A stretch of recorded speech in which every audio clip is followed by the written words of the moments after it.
O Mundo de Sofia, romance da história da filosofia de Joyce Gardner. Capítulo 2. A cartola. A única coisa de que precisamos para nos tornarmos bons filósofos é a capacidade de nos admirarmos com as coisas. Sofia estava certa de que o autor das cartas anônimas iria se manifestar outra vez. Ela decidiu que a princípio não diria nada a ninguém sobre essas cartas. Na escola, Sofia tinha dificuldade de se concentrar no que o professor falava. De uma hora para outra, começou a achar que ele só falava de coisas que não eram importantes. Por que ele não falava sobre o que é um ser humano, ou então sobre o que é o mundo e de onde ele tinha surgido? Ela sentiu uma coisa que nunca tinha sentido antes. Na escola, e também por toda parte, as pessoas só se preocupavam com trivialidades. Mas havia questões maiores, mais graves, cujas respostas eram mais importantes do que as matérias normais da escola. Alguém teria respostas para elas? De qualquer forma, Sofia achava mais importante refletir sobre elas do que quebrar a cabeça decorando verbos irregulares. Quando tocou o sinal depois da última aula, ela saiu com tanta pressa da escola que Jorum teve de correr para conseguir alcançá-la. "Vamos jogar baralho hoje à noite?" perguntou Jorum, depois de já estar caminhando há algum tempo ao lado da amiga. Sofia sacudiu os ombros com indiferença. "Acho que não me interesso mais por jogar baralho." Jorum pareceu cair das nuvens com a resposta. "Não? Então vamos jogar peteca?" "Acho que também não me interesso mais por jogar peteca." "É mesmo?" Sofia sentiu um tom de desapontamento na voz de Jorum. "Bom, será que pelo menos você poderia me dizer o que foi que de repente passou a ser tão importante?" Sofia balançou a cabeça. "Bem, isso é segredo." "Na certa você se apaixonou por alguém." As duas continuaram a caminhar juntas sem dizer nada. Quando chegaram ao campo de futebol, Jorum disse: "Vou cortar caminho pelo campo." Cortar caminho pelo campo. Jorum só fazia isso quando precisava chegar logo em casa por causa de visitas, ou então quando tinha marcado hora no dentista. Sofia ficou sentida por ter magoado Jorum, mas o que deveria ter respondido? Que ela de repente estava tão preocupada em saber quem era e de onde tinha surgido o mundo que não tinha tempo para jogar peteca? Será que sua amiga teria entendido? Por que será que era tão difícil preocupar-se com essas questões tão importantes e de certa forma tão naturais? Sentiu o coração bater mais rápido quando abriu a caixa de correio. Numa primeira olhada, viu apenas extratos bancários e um grande envelope amarelo para sua mãe. Puxa vida! Sofia tinha esperado tanto por outra carta do remetente desconhecido. Quando fechou o portão, descobriu seu nome no dos envelopes grandes. No verso do envelope estava escrito: "Curso de Filosofia, maneje com cuidado." Sofia atravessou correndo o caminho de pedras e colocou sua mochila na escada. Empurrou as outras cartas para debaixo do capacho, correu para o jardim atrás da casa e procurou o refúgio no seu esconderijo. Só ali o envelope podia ser aberto. Xerecã veio correndo atrás dela, mas não havia nada que ela pudesse fazer para impedi-lo. De uma coisa Sofia estava certa: o gato não iria denunciá-la. No envelope havia 3 páginas datilografadas, presas por um clipe. Sofia começou a ler. O que é filosofia? Querida Sofia, muitas pessoas têm hobbies diferentes. Algumas colecionam moedas e selos antigos. Outras gostam de trabalhos manuais. Outras ainda dedicam quase todo o seu tempo livre a uma determinada modalidade de esporte. Também há os que gostam de ler, mas os tipos de leitura também são muito diferentes. Alguns leem apenas jornais ou gibis. Outros gostam muito de romances. Outros ainda preferem livros sobre temas diversos, como astronomia, a vida dos animais ou as novas descobertas da tecnologia. Se me interesso por cavalos ou pedras preciosas, não posso querer que todos os outros tenham o mesmo interesse. Se fico grudado na televisão assistindo a todas as transmissões de esporte, tenho que aceitar que outras pessoas achem o esporte uma chatice. Mas será que existe alguma coisa que interessa a todos? Será que existe alguma coisa que concerne a todos, não importando quem ou onde se encontram? Sim, querida Sofia, existem questões que deveriam interessar a todas as pessoas, e é sobre tais questões que trata esse curso.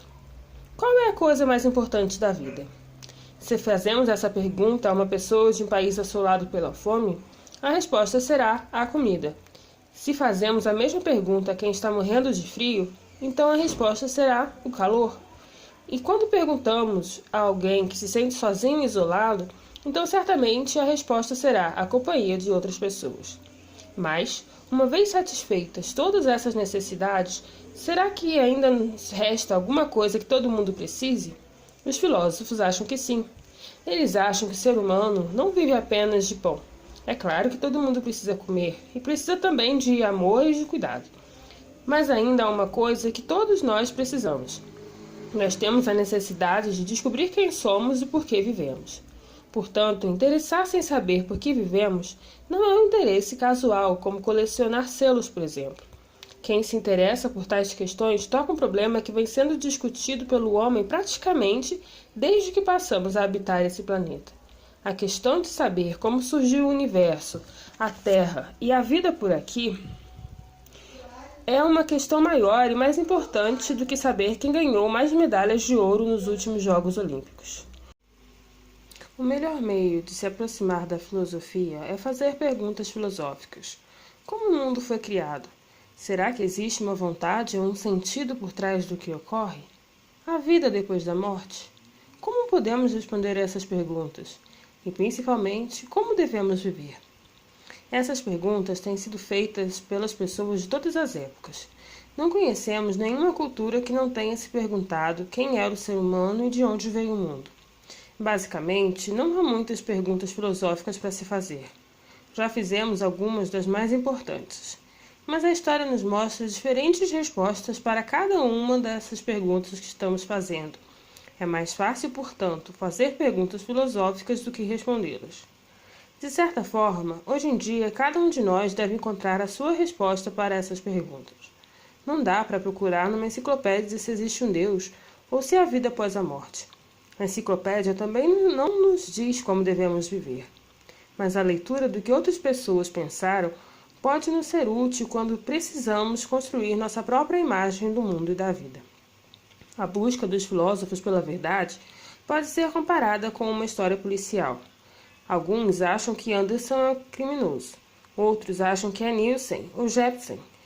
Um crime na vida real pode chegar a ser desvendado pela polícia um dia, mas também podemos imaginar que a polícia nunca consiga solucionar determinado caso, embora a solução para ele esteja em algum lugar. Mesmo que seja difícil responder a uma pergunta, isso não significa que ela não tenha uma, e só uma resposta certa. Ou há algum tipo de vida depois da morte, ou não. Muitos dos antigos enigmas foram resolvidos pela ciência ao longo dos anos. Antigamente, um grande enigma era saber como era o lado escuro da Lua. Não era possível chegar a uma resposta apenas através de discussão, e a resposta ficava para a imaginação de cada um. Hoje, porém, sabemos exatamente como é o lado escuro da Lua. Não dá mais para acreditar que há um homem morando na Lua, nem que ela é um grande queijo todo cheio de buracos. Um dos antigos filósofos gregos, que viveu há mais de 2000 anos, acreditava que a filosofia era fruto da capacidade do homem de se admirar com as coisas. Ele achava que para o homem a vida é algo tão singular que as perguntas filosóficas surgem como se espontaneamente. É como que ocorre quando assistimos a um truque de mágica. Não conseguimos entender como é possível acontecer aquilo que estamos vendo diante dos nossos olhos. E então, depois de assistirmos à apresentação, nos perguntamos: como é que o mágico conseguiu transformar 2 lenços de seda brancos num coelhinho vivo? Para muitas pessoas, o mundo é tão incompreensível quanto o coelhinho que um mágico tira de uma cartola, que há poucos instantes estava vazia. No caso do coelhinho, sabemos perfeitamente que o mágico nos iludiu. Quando falamos sobre o mundo, as coisas são um pouco diferentes. Sabemos que o mundo não é mentira ou ilusão, pois estamos vivendo nele, somos parte dele. No fundo, somos o coelhinho branco que é tirado da cartola. A única diferença entre nós e coelhinho branco é que coelhinho não sabe que está participando de um truque de mágica. Conosco é diferente. Sabemos que estamos fazendo parte de algo misterioso e gostaríamos de poder explicar como tudo funciona. PS. Quanto ao coelhinho branco, talvez seja melhor compará-lo com todo o universo. Nós que vivemos aqui Somos os bichinhos microscópicos que vivem na base dos pelos do coelho. Mas os filósofos tentam subir na base para a ponta dos finos pelos, a fim de poder olhar bem dentro dos olhos do grande mágico. Você ainda está aí, Sofia? Vamos continuar. Sofia estava exausta. Se ela ainda estava ali, ela não sabia nem mesmo se tinha parado para respirar durante a leitura. Quem teria trazido a carta? Quem? Quem? Não podia ser a mesma pessoa que tinha mandado o cartão de aniversário para Hilde Moller-Knag, pois o cartão tinha selo e carimbo. Mas o envelope amarelo tinha sido colocado em mãos na caixa do correio, exatamente como acontecera antes com os 2 envelopes brancos. Sofia olhou para o relógio. Eram 15 para as 3. Sua mãe só voltaria do trabalho em 2 horas. Então, correu outra vez para o jardim, a fim de olhar a caixa do correio. Será que havia mais alguma coisa lá dentro? Encontrou outro envelope amarelo endereçado a ela. Olhou ao redor, mas não viu ninguém. Sofia correu até a fimbre da floresta e olhou para a trilha que levava para o seu interior. Também ali não havia ninguém. De repente, pareceu-lhe ouvir o estalar de galhos lá dentro da floresta. Mas ela não tinha muita certeza se podia ser alguém, e também não teria muito sentido sair correndo atrás de ruídos. Se alguém estava tentando fugir dela, ela não conseguiria detê-lo. Sofia fechou a porta de casa e colocou no chão sua mochila e a correspondência para sua mãe. Correu para seu quarto, pegou uma grande lata de bolachas que estava cheia de belas pedras, derramou tudo no chão e colocou dentro dela os 2 envelopes grandes. Depois, segurando a lata, correu de novo para o jardim. Antes, porém, ainda deu um pouco de ração para Xerecã. Quando chegou a seu esconderijo, abriu o envelope e tirou mais algumas páginas datilografadas. Então começou a ler. Uma estranha criatura. Aqui estamos nós de novo. Na certa, você já entendeu que este breve curso de filosofia virá em pequenas doses. Aqui vão mais algumas considerações introdutórias. Eu já disse que a capacidade de nos admirarmos com as coisas é a única coisa de que precisamos para nos tornarmos bons filósofos. Se não, então digo agora, a única coisa que precisamos para nos tornarmos bons filósofos é a capacidade de nos admirarmos com as coisas.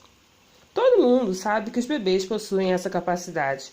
Depois de alguns meses na barriga da mãe, eles são empurrados para fora, para uma realidade completamente diferente. Mas depois, quando crescem, parece que essa capacidade vai desaparecendo. Como se explica isso? Será que Sofia Amundsen é capaz de responder a essa pergunta? Vamos ver. Se um bebezinho pudesse falar, na certa ele diria alguma coisa sobre o novo e estranho mundo a que chegou. Pois apesar de a criança não saber falar, podemos ver como ela olha ao seu redor e quer tocar com curiosidade todos os objetos que vê. Quando vêm as primeiras palavras, a criança para e diz "au, au", toda vez que vê um cachorro. Podemos ver como ela fica agitada dentro do carrinho e movimenta os bracinhos dizendo "uau, uau, uau". Para nós, que já deixamos para trás alguns anos de nossas vidas, o entusiasmo da criança pode parecer até um tanto exagerado. Sim, sim, é um au, au, dizemos nós, os vividos, mas agora fique quietinho. Não ficamos muito entusiasmados, pois já vimos outros cachorros antes. Essa cena insólita talvez se repita algumas centenas de vezes, até que a criança passe por um cachorro, ou por um elefante, ou por um hipopótamo sem ficar fora de si.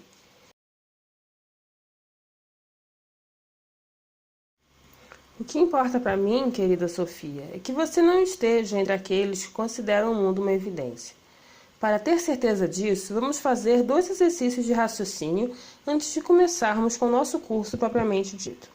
Imagine que você está dando um passeio na floresta. De repente, no meio do caminho, você vê uma pequena nave espacial. Então, um pequeno marciano sai da nave e olha para você lá de baixo. O que você pensaria? Bem, isso não importa. Mas será que já passou pela sua cabeça que você pode ser uma marciana? Naturalmente, é muito pouco provável que você um dia tropece numa criatura de outro planeta. Não sabemos nem mesmo se há vida em outros planetas. Mas pode ser que um dia você tropece em si mesma. Pode ser que um belo dia você pare o que está fazendo e passe a se ver de uma forma completamente diferente. E pode ser que isso aconteça justamente durante um passeio na floresta. Sou uma criatura estranha, você irá pensar. Sou um animal misterioso. Então vai ser como acordar de um sonho nudiante, como o da Bela Adormecida. Quem sou eu? Você irá se perguntar. Você sabe que viaja pelo universo no planeta. Mas o que é o universo? Você está me acompanhando, Sofia? Então vamos fazer mais um teste de raciocínio. Certa manhã, mamãe e papai e o pequeno Thomas, a essa altura já com 2 ou 3 anos, estão sentados na cozinha tomando café. De repente, mamãe se levanta, vira-se para a pia e então... Então papai começa a flutuar sob o teto da cozinha. O que você acha que Thomas diria? Talvez ele apontasse o dedo para o seu pai e dissesse: Papai voando! Na certa, Thomas ficaria espantado, mas ficar espantado não é novidade para ele. Afinal, o papai faz tantas coisas estranhas que, a seus olhos, um pequeno voo sobre a mesa do café da manhã não faz lá muita diferença. Todos os dias, por exemplo, seu pai faz a barba com um aparelhinho esquisito. Às vezes, sobe no telhado e vira antenas de TV. Outras vezes, enfia a cabeça no compartimento do motor do carro e sai com a cara toda preta lá de dentro. Agora é a vez da mamãe. Ela ouviu o que Thomas disse e vira-se resoluta. Como você acha que ela reagiria à visão do seu marido voando sobre a mesa da cozinha? Na mesma hora, ela deixa cair o vidro de geleia e solta um grito de pavor. Talvez ela até precise de um médico depois que papai voltar a sentar-se em sua cadeira. Há muito tempo ele deveria ter aprendido a se comportar à mesa. Por que será que Thomas e mamãe reagem de forma tão diferente? O que você acha? É uma questão de hábito, grave bem isso. Mamãe aprendeu que as pessoas não podem voar. Thomas não. Ele ainda não tem muita certeza do que é possível e do que não é possível nesse mundo. Mas e quanto ao mundo propriamente dito, Sofia? Você acha que ele é possível? O mundo também fica pairando livremente no espaço. O triste de tudo isso é que, à medida que crescemos, nos acostumamos não apenas com a lei da gravidade, acostumamos-nos ao próprio tempo com o mundo em si. Ao que tudo indica, ao longo da nossa infância, nós perdemos a capacidade de nos admirarmos com as coisas do mundo. Mas com isso perdemos uma coisa essencial, algo de que os filósofos querem nos lembrar. Pois em algum lugar dentro de nós, alguma coisa nos diz que a vida é um grande enigma. Já experimentamos isso muito antes de aprendermos a pensar. Para ser mais preciso, embora as questões filosóficas digam respeito a todas as pessoas, nem todas se tornam filósofos. Por diferentes motivos, a maioria delas é tão absorvida pelo cotidiano que a admiração pela vida acaba sendo completamente reprimida. Elas se alojam bem no fundo do pelo do coelho, fazem um ninho bem confortável e ficam lá embaixo pelo resto de suas vidas. Para as crianças, o mundo e tudo que há nele é uma coisa nova, algo que desperta admiração.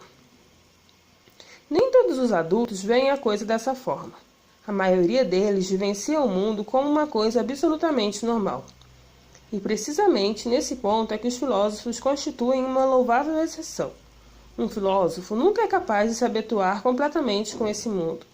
Para ele ou para ela, o mundo continua a ser algo de incompreensível, algo até de enigmático, de secreto. Os filósofos e as crianças têm, portanto, uma importante característica em comum. Podemos dizer que um filósofo permanece a sua vida toda tão receptível e sensível às coisas quanto um bebê. E agora você precisa se decidir, querida Sofia. Você é uma criança que ainda não se acostumou com o mundo? Ou você é uma filósofa capaz de jurar que isso nunca vai lhe acontecer? Se você simplesmente balança a cabeça e não se sente nem como criança, nem como filósofa, a explicação para isso é que você já se acostumou tanto com o mundo que não consegue mais se surpreender com ele. Nesse caso, você corre perigo. E justamente por medida de segurança, para evitar que isso aconteça, é que você está recebendo esse curso de filosofia. Eu não quero que justamente você passe a pertencer ao clube dos apáticos indiferentes. Quero que você viva uma vida instigante. Você receberá esse curso inteiramente grátis. Assim, não haverá devolução de dinheiro caso você desista de fazê-lo. Se você quiser interromper o curso em determinado momento, também não há problema. Você só precisa deixar uma mensagem para mim na caixa de correio. Esta mensagem pode ser, digamos, uma rã viva. De qualquer forma, tem que ser alguma coisa verde. Afinal, não vamos querer assustar o carteiro. Vamos resumir. Um coelho branco é tirado de dentro de uma cartola. E porque se trata de um coelho muito grande, este truque leva bilhões de anos para acontecer. Todas as crianças nascem bem na ponta dos finos pelos do coelho. Por isso, elas conseguem se encantar com a impossibilidade do número de mágica que assistem. Mas conforme vão envelhecendo, elas vão se arrastando cada vez mais para o interior da pelagem do coelho e ficam por lá. Lá embaixo é tão confortável que elas não ousam mais subir até a ponta dos finos pelos, lá em cima. Só os filósofos têm ousadia para se lançar nessa jornada rumo aos limites da linguagem e da existência. Alguns deles não chegam a concluí-la, mas outros se agarram com força aos pelos do coelho e berram para as pessoas que estão lá embaixo, no conforto da pelagem, enchendo a barriga de comida e bebida. Senhoras e senhores, gritam eles, estamos flutuando no espaço. Mas nenhuma das pessoas lá de baixo se interessa pela gritaria dos filósofos. Deus do céu, que caras mais barulhentos, elas dizem. E continuam a conversar. Será que você poderia me passar a manteiga?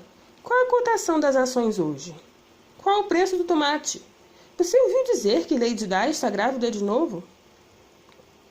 Quando a mãe de Sofia voltou para casa no final da tarde, a lata com as cartas do misterioso filósofo estava em segurança no esconderijo. Sofia tinha tentado se concentrar na lição de casa, mas continuava a quebrar a cabeça com tudo que tinha lido. Eram tantas as perguntas sobre as quais ela jamais tinha pensado. Ela não era mais uma criança, mas também não era completamente adulta. Sofia entendeu que já tinha começado a se arrastar lá para dentro da espessa pelagem do coelho que havia sido tirado da cartola preta do universo. Mas agora o universo a tinha detido. Ele, ou será que era ela, a tinha agarrado pelo cangote e a puxara novamente para a ponta da pelagem, onde ela brincara um dia, quando ainda era criança.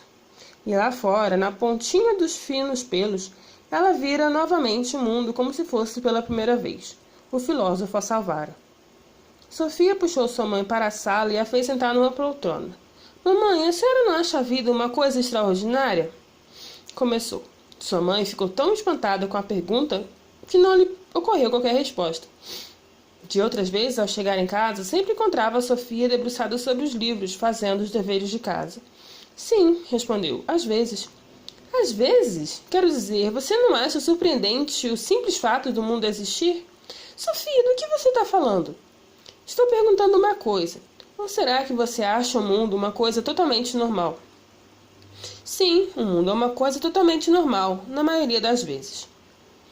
Sofia entendeu que o filósofo tinha razão. Os adultos achavam o mundo uma coisa evidente. Dormiam para sempre o sono encantado do cotidiano. Você apenas se habituou tanto com o mundo que ele não surpreende mais você, disse. Desculpe, mas não estou entendendo nada. Estou dizendo que você se acostumou demais com o mundo. Em outras palavras, você está totalmente tapada. Veja lá como você fala comigo, Sofia. Então me deixe dizer de outra forma. Você arrumou um ninho bem confortável lá no fundo da pelagem de um coelho branco que acabou de ser tirado da cartola preta do universo. E daqui a pouco você vai pôr as batatas para cozinhar, depois vai ler o seu jornal e depois de uma soneca de meia hora vai assistir os telejornais. Uma expressão de preocupação passou pelo rosto da mãe de Sofia. De fato, ela foi até a cozinha e colocou as batatas para cozinhar. Logo depois voltou para a sala, então foi a sua vez de fazer Sofia se sentar numa poltrona.